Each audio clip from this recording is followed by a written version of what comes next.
So our last section on our transformation unit is talking about similarity and transformations. So let's talk about similar figures and what a similarity transformation is. So similar figures are shapes that have the same shape but are different sizes.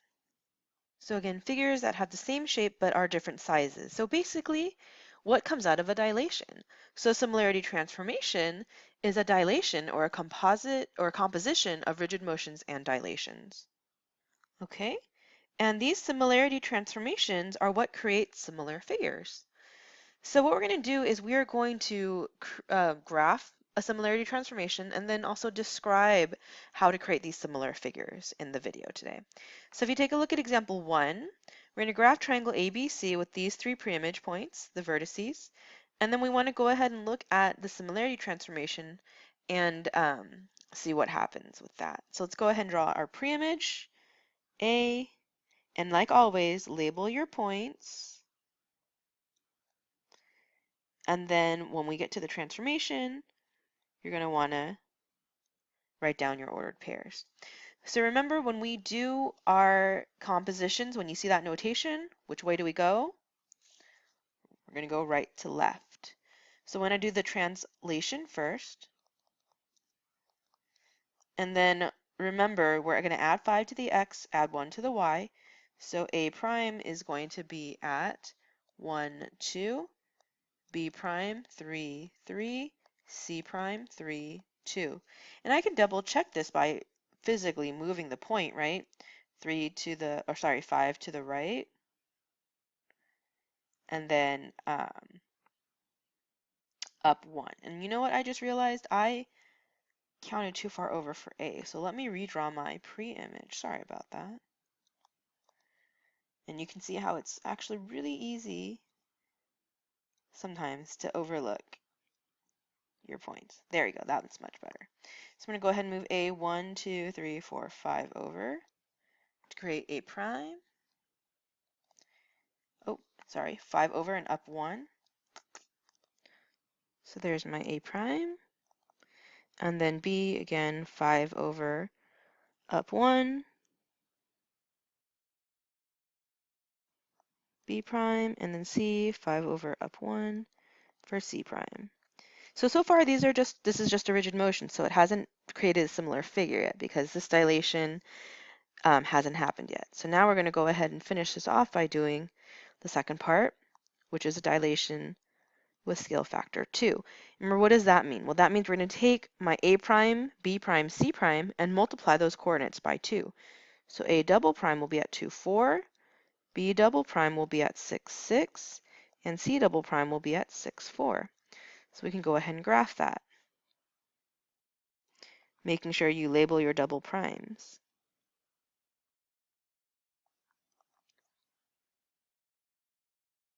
Oops, let me shut that down. There you go. So when you look at the final light blue image, you'll see how it maintains the same shape. It's still this right triangle, right? But it's larger than the original. And that is a similarity transformation. So as long as it has a dilation in it, it's going to be creating a similar shape.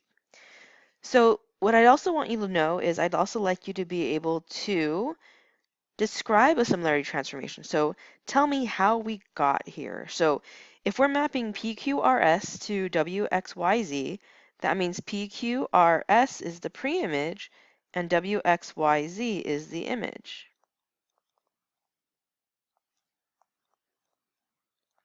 And remember, it could be one simple dilation that created the similar shape, or it could have been a combination of a couple of things. So this is where it can get a little tricky, right? So this is also where you might want to consider just looking at a particular point. So for example, if I look at X and I'm going to see X maps to Q, I might want to follow it and say, well, hey, how did X get to Q? And you might even want to look specifically at those coordinates. So X is at 1, 1, and Q is at negative 3, 3. I want to think, well, how did I get there? Well, if I multiply 1, 1 by 3, that doesn't quite get me the negative. So I might think, well, something else happened. Well, look, this shape flipped over. So why don't I flip WXY, flip PQRS first. And I think I was just talking about going from X to Q. We want to go from Q to X, right? So negative 3, 3, if I multiplied it by 1/3, there we go. It won't get me the positive 1, 1, right? It give me a negative 1, positive 1. So we want to actually think about how we can get the X to be positive, right? And then deal with scaling back the numbers. So I might say, well, this could have been a reflection across the y-axis first, right? And I can just double check this later, but I think it's going to be a reflection across the y-axis. So then if I flip Q across the y-axis real quick, let me see what that would be. Well, that would get me here. I'm going to call this Q prime at 3, 3.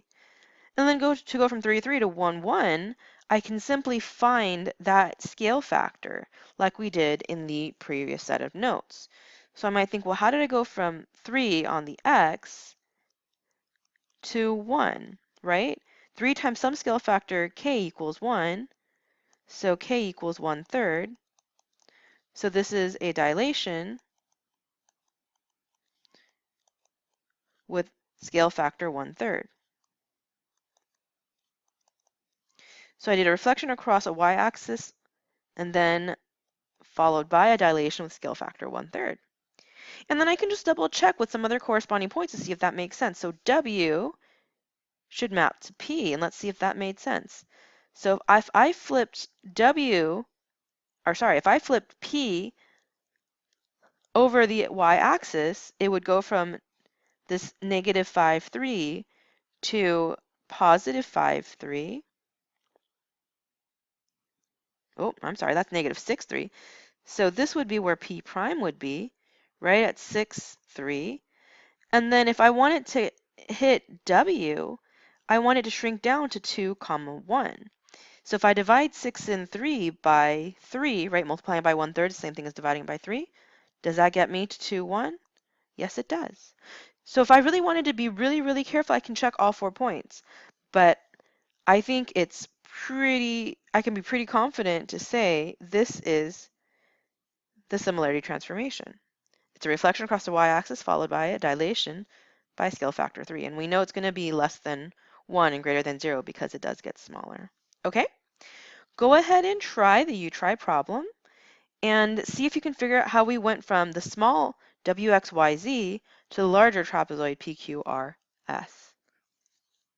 So check your work. You should hopefully have seen it's a reflection across the x-axis and then dilated by a scale factor of 2, so it enlarged by 2.